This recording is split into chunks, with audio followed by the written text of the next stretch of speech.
بسم اللہ الرحمن الرحیم۔ السلام علیکم ورحمۃ اللہ۔ آج ہم جو ہے وہ جراثیمی زہر یعنی ٹاکسین پر بات کریں گے اور اس کے تدارک کے بارے میں بھی مشورہ دیں گے۔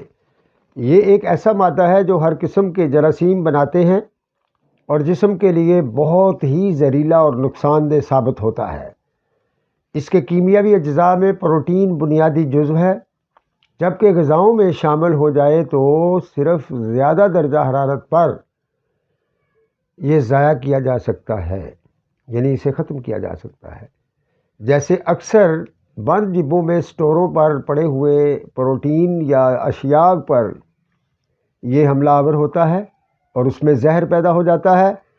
اور اس کا نقصان بہت ہی شدید ہوتا ہے۔ ایسے خوراک کو کم از کم 15 منٹ تک جو ہے ابالا جائے تو پھر اس کا خاتمہ ممکن ہے، لیکن تحقیقات سے یہ ثابت ہوتا ہے کہ جو کافی عرصہ تک کم درجہ حرارت پر سٹور کیے ہوئے ایسی خوراک جو ہے اس کو 15 منٹ ابالنے سے بھی اس کے جراثیم کا خاتمہ نہیں ہوتا۔ لہٰذا ایسی خوراک کو استعمال کرنے سے پرہیز کرنا ضروری ہے، یا پھر یہ اس کے لیے کام کیا جائے کہ ٹاکسین کے علاوہ ان کے جراثیم کے انڈوں کو، جن کو سپورس کہتے ہیں، اور ان کو بھی ضائع کرنے کے لیے مندرجہ ذیل کلیے پر عمل کیا جائے۔ اس میں مختلف مدت کی جو خوراک کو مختلف سینٹی گریڈ پر گرم کرنا ضروری ہوتا ہے، اور 100 درجہ سینٹی گریڈ والی غذا جو ہے، جس کو 100 درجہ سینٹی گریڈ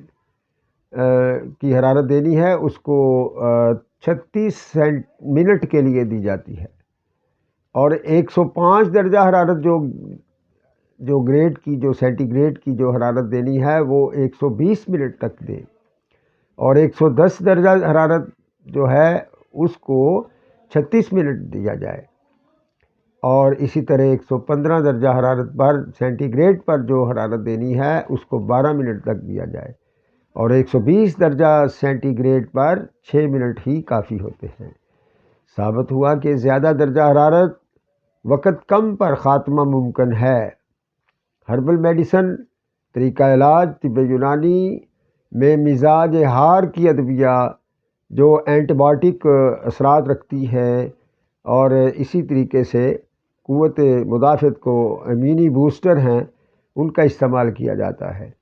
اور اس کو ادویہ اسی اصول پر بیماری جو بارد کیفیت علامات پیدا ہوتی ہیں ان کے لیے ہار دوائی درجہ معدل سے لے کر درجہ اول، درجہ دوم، درجہ سوم، درجہ چہارم تک کی میڈیسن ہوتی ہیں، جو بیماری کی نوعیت اور اس کے کمپیریزن کرنے کے بعد تشخیص پر وہ متعلقہ درجہ کی دوائی اس کو مریض کو کھلائی جاتی ہے،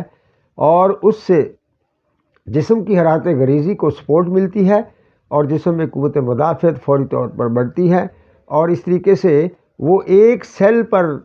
ہربل میڈیسن نہیں کام کرتی، جیسے ایلوپیتھک کی میڈیسن صرف ایک مخصوص سیلز پر کام کرتی ہے، اور باقی سیلز پر جو ہے نا اس کے سائیڈ ایفیکٹ ضرور کہیں نہ کہیں کم یا زیادہ آتے ہیں۔ لیکن ہربل میڈیسن کے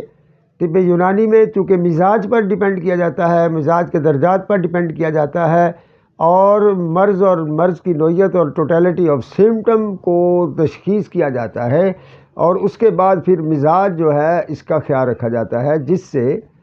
بیماری کی علاج کے ساتھ ساتھ پورے بدن کے اندر ایک ایسی کیفیت پیدا کی جاتی ہے جو پورے بدن کو ڈیل کرتی ہے، اور وہ اس کا تعلق جو ہے وہ بنیادی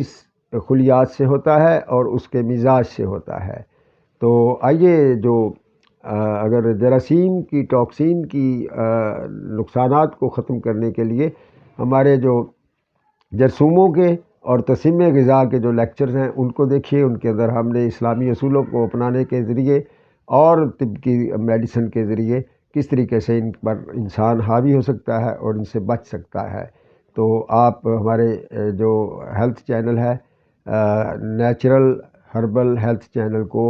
جو ہے وہ سبسکرائب ضرور کیجیے گا، تاکہ آپ کو یہ چینل کی جو ویڈیوز ہیں ملتی رہیں، اور دوسروں کو بھی شیئر کیجیے گا نیکی کے لیے، تاکہ یہ نیکی کی بات دوسروں تک ہو سکے۔ جزاک اللہ۔